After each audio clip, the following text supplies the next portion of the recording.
স্বামীহারা রিজিয়া বেগম মেয়েকে বিয়ে দিয়েছেন ধার দেনা করে। সেই ঘরে জন্ম নেয় ফুটফুটে এক ছেলে সন্তান। শিশুটি অসুস্থ হওয়ায় ভর্তি করা হয় মাদারীপুর 250 শয্যা জেলা হাসপাতালে।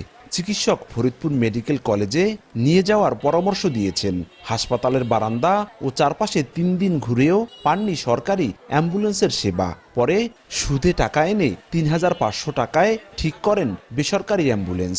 মাদারীপুরের পখিরা গ্রামের অসহায় রিজিয়ার মতো সরকারি অ্যাম্বুলেন্স সেবা নিয়ে এমন অভিযোগের শেষ নেই রোগী ও স্বজনদের। ডাক্তার এসে বলছে যে অবস্থা খারাপ, আমরা আর পারবো না, এই জায়গায় চিকিৎসা নেই, আপনারা ফরিদপুর নিয়ে যান। আমার কাছে তো টাকা ছিল না, আজকে আমি টাকা জোগাড় করছি, আজকে নিয়ে যাচ্ছি। টাকা এই জায়গাটা 8000 টাকা ভাড়া নিছি, পরে আরেকটা অ্যাম্বুলেন্স ভাড়ার থেকে সে যাইতে চাইছে ভাই 6000 টাকা দিয়ে যাইতে পারবো। সারিবদ্ধভাবে হাসপাতালের ভেতর দখল করে আছে 2 ডজনেরও বেশি বেসরকারি অ্যাম্বুলেন্স।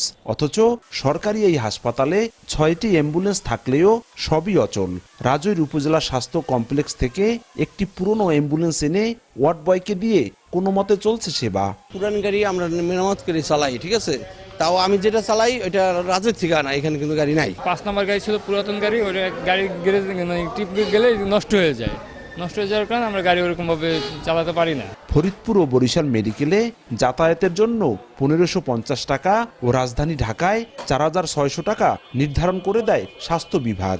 সরকারি অ্যাম্বুলেন্স সেবা ঝিমিয়ে পড়ায় দ্বিগুণেরও বেশি ভাড়া হাতিয়ে নিচ্ছে বেসরকারি অ্যাম্বুলেন্স চালক মালিকরা।